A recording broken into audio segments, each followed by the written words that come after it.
Hello, everybody. Dave Neal here, stand-up comic host of Bachelor Nation News. Kind of a slow day today. A little calm waters out there. Maybe the eye of the storm, a hurricane around the corner.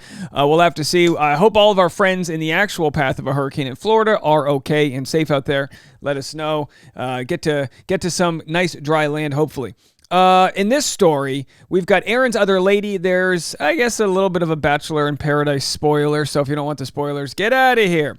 But what we have is Reality Steve unearthing, I guess, some photos. Maybe they're hiding in plain sight of somebody that Aaron may have been with before Paradise and now after Paradise. So presumably his relationship with Genevieve is gone, dead, not there anymore. And of course, look, this is modern dating. I actually don't judge Aaron at all, but we'll get into the story right after this. Follow me on Instagram at tneals. I'm also on Patreon every day for bonus content, patreon.com/Dave Neal. And don't forget, check out the podcast. I'll be going there this afternoon like I do every single day. Daily Rewind, your Rush Hour podcast. All of the news in one place. Bachelor Rush Hour. Link in the comment section below. A lot of people have been asking for an update on Spidergate. Now, if you guys don't remember, it's rained a lot in Los Angeles, and a couple days ago, I walked out on my front area, and I saw this incredibly gigantic spider. So here's the Instagram video. I'm talking 3-4 inches in diameter. The dog was freaking out. He was like, what is that thing? It was an alien. Huge.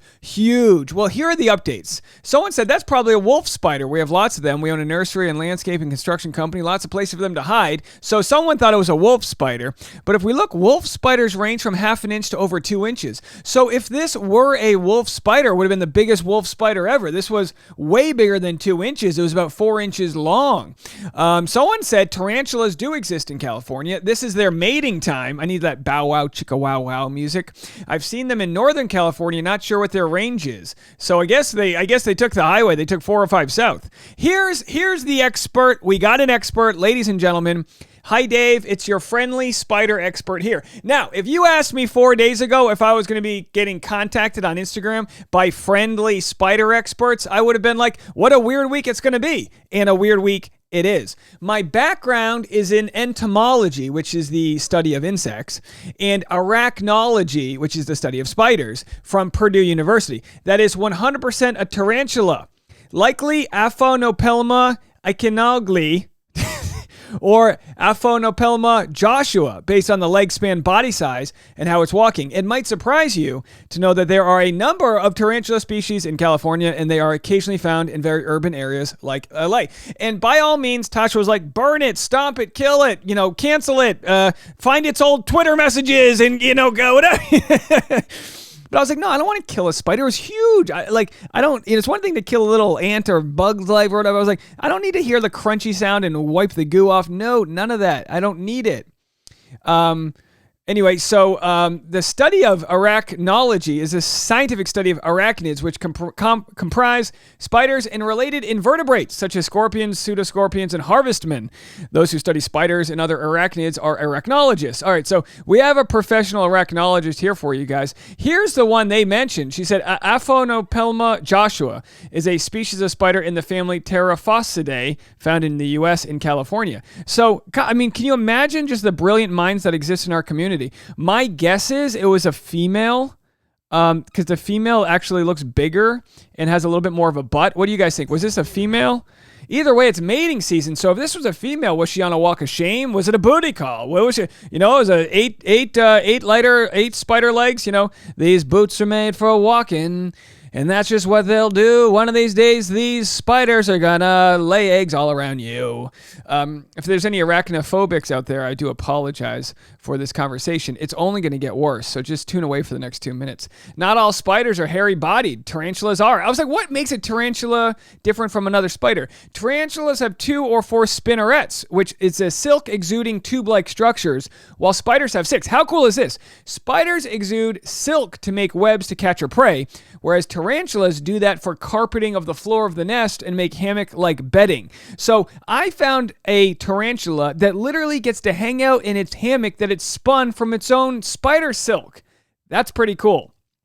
Please don't watch the next 30 seconds if you have a problem. This is a video that was posted on National Geographic because people were like, Dave, why don't you just stomp on it? And I said, well, if I stomp on it, first of all, then I get blood on my hands and boots. But then at the same time, I have to deal with what if it's pregnant and all of the little baby spiders run up? This is what someone did. It's graphic. They stomped a spider. I know it's graphic.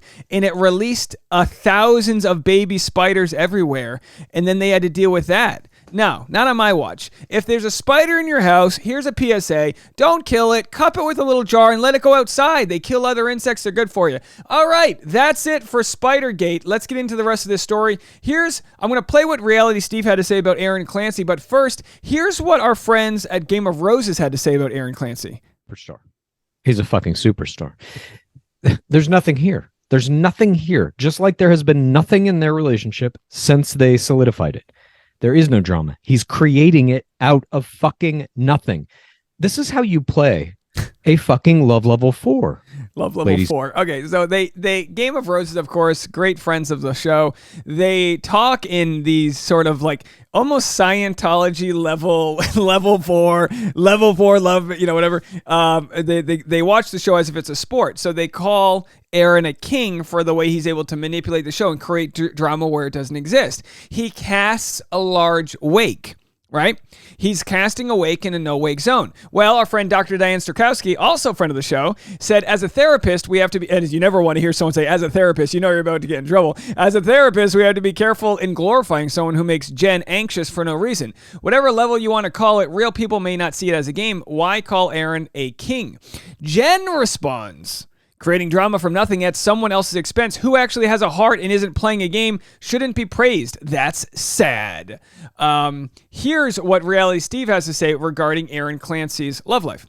Someone contacted me and mentioned that Aaron Clancy seems to be seeing somebody post-show. And you're like, okay, well, it's November. The show was filmed in June. Yeah, but this woman, as a therapist, his birthday was a couple nights ago, and you know me, and in my new policy, we do. If it's Bachelor Nation and I hear about it, I'll talk about Barrel it. Scrape. But this woman that Aaron is pretty much seeing, dating, whatever you want to call it, is not Bachelor Nation. So I'm not going to give her name, and I'm not going to show her face. And I don't care if you think I'm pimping. You will see in the pictures today, I will X out her face, and I'll show you what she has posted. A couple days ago was her birthday. All right, so I'm going to play his podcast and then scroll through his page. Of course, go download Reality Steve's podcast on Apple Podcasts, anywhere you listen to podcasts, all that jazz. We're just playing a clip. Always promote the original source. She posted a picture of a vase of roses with a heart next to Aaron Clancy's Instagram name, basically insinuating Aaron gave her vase of roses. Agreed. The other thing she posted, nice roses, $30, which was a roundup of pictures from the night of her birthday. Logan and Jacob were also in attendance. There's Logan in the back. Picture of Aaron kissing her on the cheek. It's pretty clear she's making it known on her Instagram that her and Aaron are a thing. Wow, they could be cousins. So I'm like, okay, that's 5 months after the fact. Well, I was also notified that if you go back, is it 18 weeks? 18 she posted 18 weeks ago on her Instagram stories.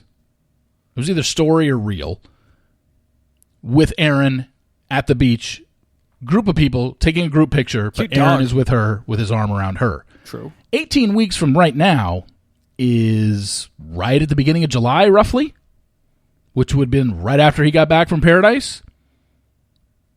A little suspicious.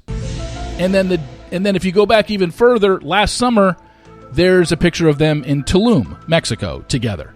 Now, granted, that was last summer, but look, it's so hard to tell from I'm just saying, what Aaron's doing here is no different than most guys on this show. They've got somebody, and this girl does live in San Diego, so he's got somebody in his hometown that he was probably seeing. Yeah, all right, so I'll just pick it up right there, Reality Steve. Thank you. Go watch this full clip, his daily morning podcast, Daily Roundup, and go check that out.